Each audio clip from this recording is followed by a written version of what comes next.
Right now at noon, a small business in Reeds, Missouri pays it forward this holiday season. And I know some of you are going, where's the rain? It's just getting underway. It's a little later than we thought, but showers and storms still in the forecast. We'll take a look at that coming up. Plus, a holiday gift for the U.S. economy. A new report from the Labor Department shows employers added 199,000 jobs in November. The 4 states' most watched news starts now. Good afternoon, and thank you for joining us on KOAM News at Noon. I'm Caitlin O'Shaughnessy. In today's top story, a semi-truck driver is dead from a crash in Montgomery County, Kansas. It happened on US 166 near the northern junction with US 75. 64-year-old Gerald Bolia of Newkirk, Oklahoma, was eastbound when his semi failed to negotiate a curve and overturned. A police chase in Pittsburgh prompted the school district to put all of its buildings on a soft lockdown. The Crawford County Sheriff says the chase started outside of Pittsburgh. It involved an armed suspect who ended up running inside a home on the 1200 block of East 8th Street, where he was arrested yesterday afternoon. In response to the pursuit, Pittsburgh Community Schools put all of its buildings on a soft lockdown for less than 10 minutes. That means operations inside the school continued as normal, but all students and staff were prohibited from leaving the buildings. And the high winds fanned a vehicle fire yesterday in Joplin. KOAM's Shannon Becker received this image of a fully involved pickup truck fire on 23rd and Wall. No injuries were reported, but the National Weather Service in Springfield is calling for a wind advisory. Now remember, small fires can easily turn into big ones, so please no outside fires. And Webb City Police Wednesday night arrested a man who led officers on a chase. It started when officers spotted a man at a Casey's store wanted for outstanding felony warrants. The man wanted drove off in a van, which went over the median on MacArthur just east of the roundabout before crashing into a culvert and then catching fire. The man then ran away but was quickly caught by police. He was treated for non-life-threatening injuries, and authorities say he will face additional charges from the chase. And it looks like rain. It smells like rain. It is cloudy like rain. But a lot of you are probably like that old Wendy's commercial going, where's the rain?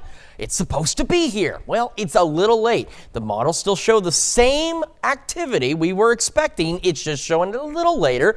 Mother Nature can be like that. Remember, we don't control it. We just try and tell you what it's going to do. This is a live look at the Skywatch Storm Tracker. So this is over the last 3 hours. You can see the clouds, and they rolled in pretty quickly, and they just kind of parked themselves there. There's the initiation of the rain. Right here, just outside of our viewing area, just around the Harrisonville area, rather east of Ottawa, Kansas. This will continue to develop back off to the south and to the west, and we will still see some showers and a few thunderstorms as we go into the evening. It's just a little later than we had hoped it would be, but don't worry, it is still on the way. MoDOT Camera 20th and Range Line showing those cloudy skies, and we're seeing the cloudy skies from our camera on the Cornell Complex downtown still have those gusty south winds pushing upwards of around 20-25 miles an hour. Yesterday started the day at 46, so 16 degrees above average, and we went 18 degrees above average for a high of 68. But no records, at least not this go around. We're currently at 61 Joplin, 61 in Pittsburgh. Remember, we were in the 50s, the upper 50s this morning. We mentioned those temperatures weren't going to go very far, and they haven't.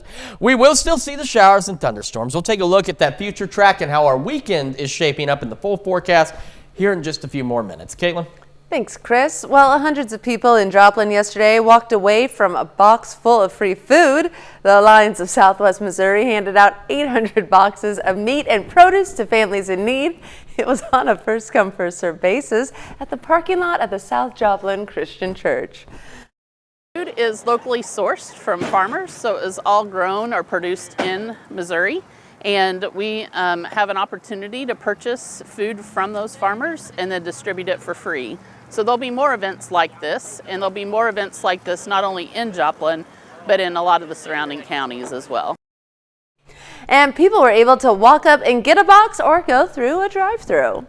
A small business in Reeds, Missouri is offering prepaid meal tickets for those in need. Customers are greeted with a sign that reads, "If you're hungry and have no money, these meals have been paid for in advance." Prepaid tickets hang from the sign for customers to choose from. Anyone can take a ticket and hand it to the cashier so they can offer them a meal. A gentleman was kind of looking at our menu and he was looking at the prices, and so one of my employees stepped in and she said, "Hey, you know, we have this pay it forward meal now." She said, "If you're hungry," she said, "you can redeem one of these." And so he did. Just feel people, you know, have empathy, and I think we all kind of click with that and can tell. I mean, you can tell. And donors can choose the meal they want to offer. In almost 3 weeks of having the sign up, the business owner says they have received multiple donations. And that's a look at today's top stories and weather in the 4 states region. Up next on KOAM News at Noon, Hunter Biden, son of President Joe Biden, is now indicted on 9 counts. We'll have the latest developments from the federal grand jury. And later, we're making caramel-dipped chocolate apples in the Mr. Food Test Kitchen. Stay tuned. Hunter Biden, son of President of the United States, is now indicted on 9 counts related to his taxes. That includes 3 felony counts and 6 misdemeanors on the recommendation of a federal grand jury in California. The president's son is accused of avoiding payment of more than $1 million in taxes to the IRS, which have since been paid. Catherine Herridge has been closely following the story. She reports from Washington. The sprawling indictment brought by special counsel David Weiss alleges Hunter Biden engaged in a 4-year scheme to avoid paying at least $1.4 million in federal taxes. Hunter Biden is facing very serious charges here. The president's son is accused of taking false business deductions to reduce his tax liability. The indictment alleges he spent this money on drugs, escorts, and girlfriends, luxury hotels, and exotic cars.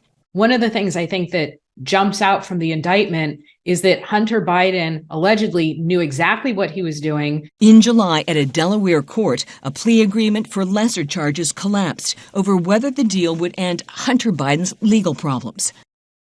2 months later, felony gun charges were filed in the same courthouse, alleging he lied about his drug use to purchase a gun in 2018. He pleaded not guilty. The previous plea deal fell apart in part because the judge didn't like that the gun charges were bundled in with the tax charges, and in part because there wasn't a meeting of the minds as to whether or not future charges could come. The new tax charges were filed in California because he lived there when the alleged crimes were committed. In a statement, Hunter Biden's attorney said, based on the facts and the law, if Hunter's name was anything other than Biden, the charges in Delaware and now California would not have been brought. This is exactly what Hunter Biden wanted to avoid with the plea deal. He wanted to be able to avoid jail time. If convicted on all counts, Hunter Biden could face up to 17 years in prison. He's already under subpoena to give closed-door testimony on Capitol Hill next week as part of the House Republican impeachment inquiry into his father. Before the charges, Hunter Biden's attorney said he was willing to appear on the condition the testimony is public. The White House is referring all questions to the Department of Justice. Catherine Herridge, CBS News, Washington.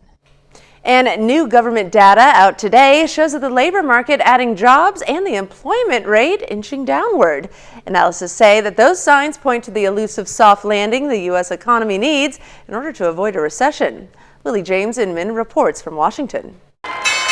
A holiday gift for the U.S. economy. A new report from the Labor Department shows employers added 199,000 jobs in November, and unemployment fell for the first time in 3 months to 3.7%. Here we have more people going into the workforce. We have the unemployment rate coming down, and that really is sort of consistent with what we've been looking for. Bankrate senior economic analyst Mark Hamrick says these numbers signal more of a pre-pandemic normal for the labor market.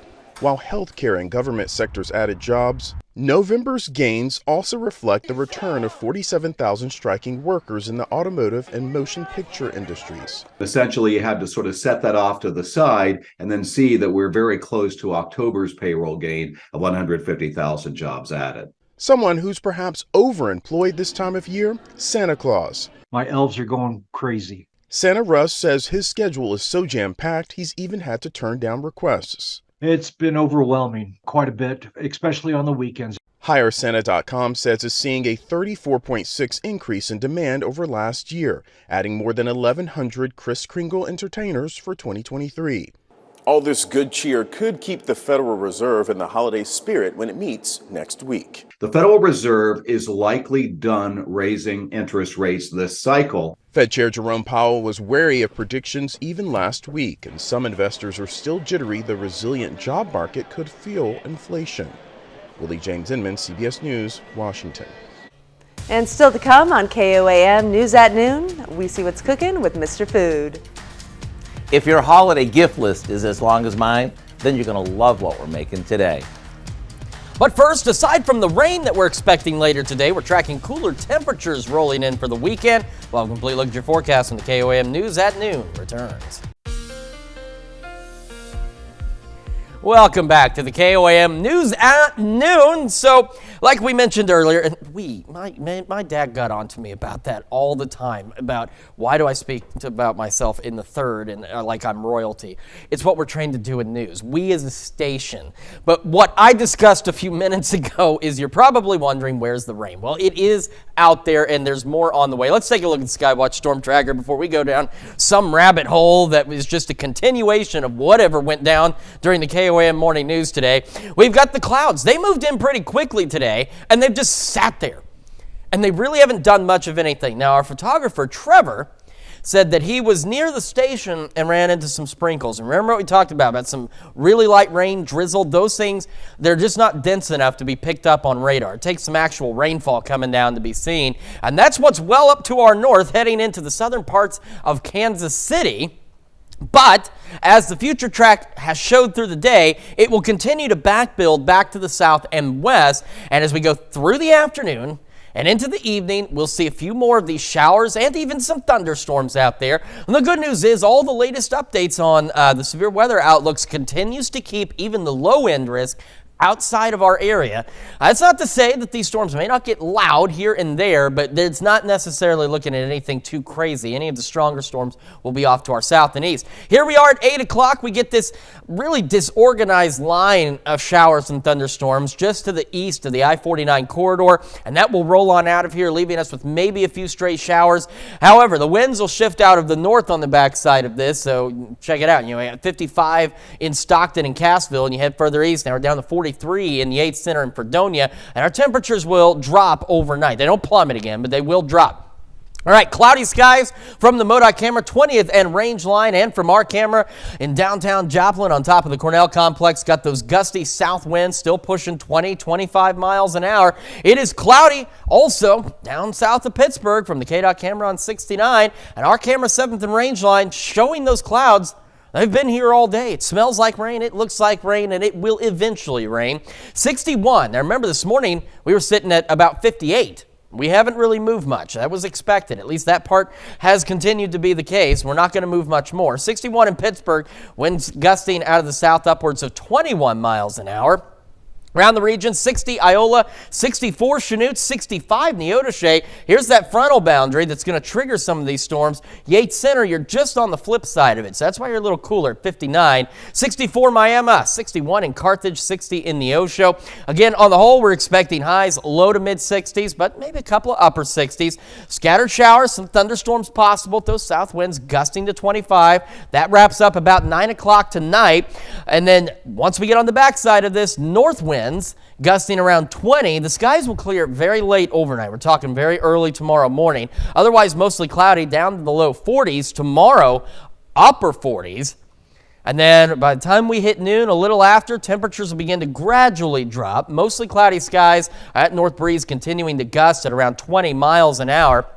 Mid-40s for us on Sunday, but more sunshine out there. Our temperatures begin to return to or just slightly above normal as we head into the next work week. Got some shower chances for us by Wednesday and some slightly better rain chances as we head toward the end of next week and into next weekend. But I promise you, the showers are on the way today. They're just running a little behind, which honestly, we've all been there. We've all been there, We've all Chris. been running a little behind, and Mother Nature can do whatever she wants. All right, we'll be patiently waiting for that then. We are. All right, thanks, Chris. And hey, stick around because we're making caramel dipped chocolate apples in the Mr. Food Test kitchen.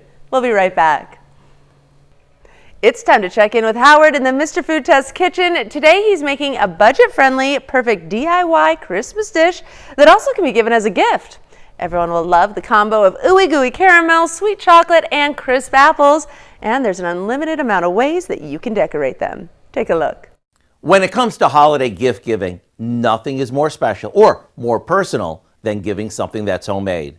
So this year, we're sharing one of our favorite budget-friendly homemade gifts, caramel-dipped chocolate apples. Watch how easy these are to make. First thing you want to do is make sure you start with the right apples.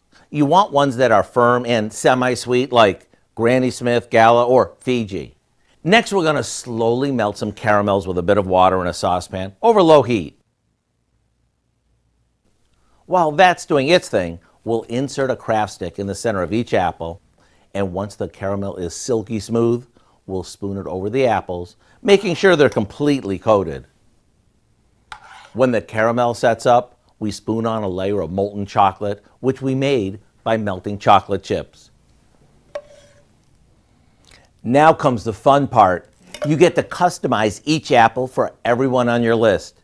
You can use anything from candies and nonpareils to chopped nuts, pretzels, or even crushed potato chips. Go ahead and get creative to make these truly special. To get the recipe for our caramel dipped chocolate apples, all you have to do is check out our website. I'm Howard with Kelly in the Mr. Food Test Kitchen, where today we found a ooey gooey giftable way for you to say, ooh, it's so good. To find this recipe, along with many others, just head over to our website at KOAMnewsnow.com. Click on Mr. Food. Now here's a look at the 4-state market prices.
Man, it's just like this morning. We're having a great time. Hope your Friday's going as well as it has been here.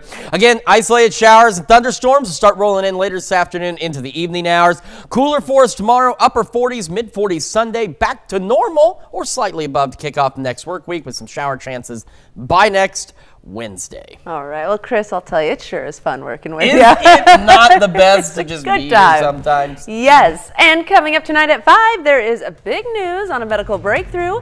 The FDA has approved the first gene therapies to treat patients with sickle cell disease. Plus, Pro Musica receives a gift of connection from U.S. Cellular, and hanging up the blue vest, meet one of the original employees of Pittsburgh's Walmart as she says goodbye after 50 years. Join us for those stories and more on the KOAM News at 5. That's a lot of dedication. Heck yeah, it is. Let's do it. Well, that's the news for now, and thank you for joining us on KOAM News at Noon. Have a great weekend, 4 States.